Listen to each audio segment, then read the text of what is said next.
801 비자나 100 영주권을 받았다 손치더라도 그 전에 관계가 소멸되어 버렸다면 여러분이 받은 영주권은 취소의 반갑습니다. 호주 변호사 박창민입니다. 저는 가정법을 다루고 있는 변호사는 아닙니다.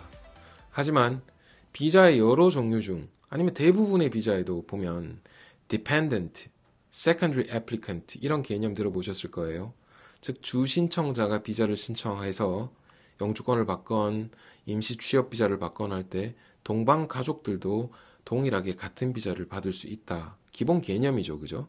그래서 가족 단위가 비자를 신청하게 되고 동반이 몇 명이 들어가느냐에 따라서 비자 신청비가 올라가게 되죠.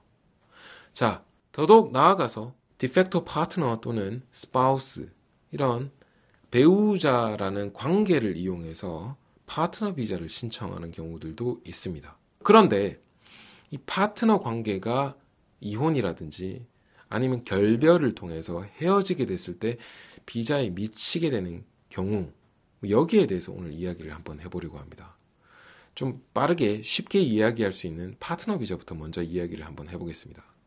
파트너 비자는 2단계로 쪼개져 있죠.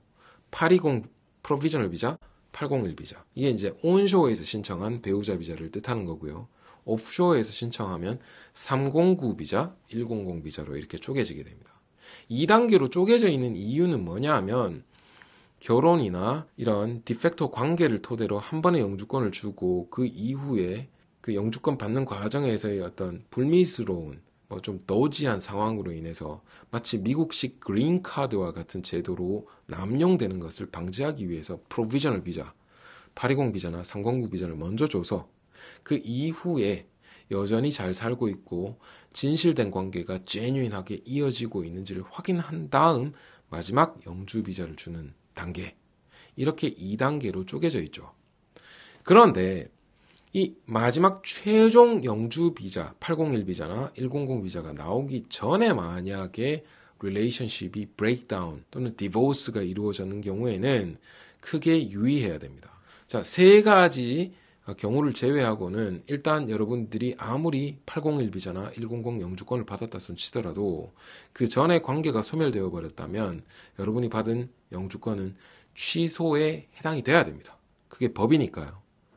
이 취소를 막을 수 있는 세 가지는 뭐냐 하면 정당하게 이 비자가 나왔어야 된다라는 이야기인데 그건 세 가지 상황밖에 없어요. 첫 번째, 비자가 진행되는 과정 중에서 domestic violence, family violence, 즉 영주권을 받기 위해서 가정폭력의 피해자로 계속해서 억지로 참고 있으면 안 된다라고 해서 구제를 해주는 요건, 즉 파트너 비자를 신청하고 있는데 가정폭력이 생겨서 헤어졌지만 그럼에도 불구하고 영주권을 주겠다라고 하는 Family Violence Provision의 구제를 받는 것들. 두 번째는 스폰서가 도중에 사망을 해서 영주권 나오기 전에 사망을 해버렸다면 비자 줄 시점에 continuing 할 수가 없죠. 그죠? 사망해버렸으니까. 이 경우에도 내가 정상적인 801, 100 비자를 받을 수 있게 됩니다. 마지막으로는 스폰서 해줬던 파트너와 비자 신청자, 파트너 비자 신청자, 이 둘 사이에 자녀가 있는데 이 자녀에 해당되는 패밀리 코트의 오더, 커스터디 오더라든지 이런 오더가 정상적으로 있을 때 세 번째 구제를 통해서 비자 신청자가 비자를 받을 수 있게 됩니다. 그 외의 경우에는 그 전에 만약에 관계가 끝이 났다고 하면 받은 비자가 정상적으로 받은 비자가 아니라는 이야기가 되기 때문에 유의하셔야 됩니다. 그런데 만약에 비자가 다 나오고 그 이후에 관계가 헤어졌다. 네, 그렇다면 여러분이 받은 파트너 비자는 정상적인 비자이고 비자 취소의 대상이 되지 않습니다. 다만 여러분들이 새롭게 다른 파트너를 만나서 스폰서를 서고 싶을 때 5년 내에 새 스폰서를 설 수 없다라든지 이런 스폰서십 관련된 엘리지빌리티에 영향을 받게 되겠죠. 자, 이 내용은 파트너 비자라고 하는 컨텍스트 내에서 관계가 끝난 경우 여기에 해당되는 내용을 말씀드렸습니다. 비자와 이혼이라고 하는 컨텍스트를 다른 데 좀 들이대 보자면 일반적인 비자, 기술 이민이든 취업 이민이든 이렇게 해서 영주권을 받는 과정 중에서 secondary applicant, 즉 동반 비자로서 비자를 받은 경우, 자, 비자가 나오기 전에 관계가 헤어졌다면 아까 파트너 비자를 받을 때 헤어진 것과 똑같게 정상적이지 않은 방법으로 비자를 받은 게 됩니다. 그렇기 때문에 이 경우에는 비자 취소의 대상이 되게 되고요. 비자 받은 이후에 헤어진다면 아까 파트너 비자와 동일합니다. 그래서 큰 무리 없이 내 비자를 지킬 수 있게 되죠. 동반으로 아무리 받았다 손 치더라도. 마지막 내용이 될 수 있겠는데요. 자, 남편이 또는 아내가 주신청자가 되고 동반으로 내가 비자를 받았다 칩시다. 그런데 이 주신청자가 비자를 받는 과정에서 거짓 서류나 잘못된 정보를 통해서 옳지 않은 방법으로 비자를 받아 주신청자의 비자가 취소되어 버렸다.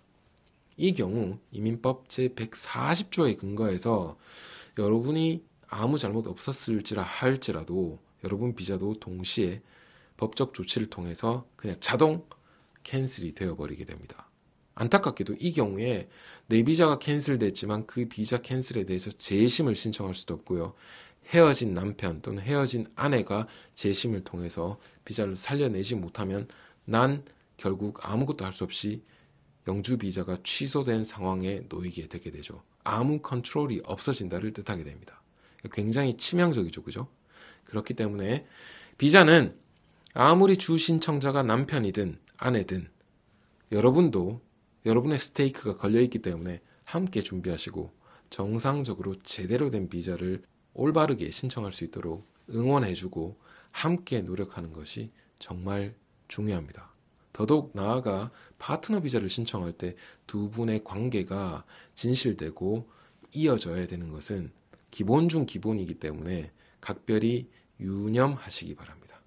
자, 비자와 이혼이라고 하는 컨텍스트에 대해서 이 세 가지 어떤 관점에서 이야기를 한번 나누어 보았습니다. 이 정도 할게요. 들어가세요.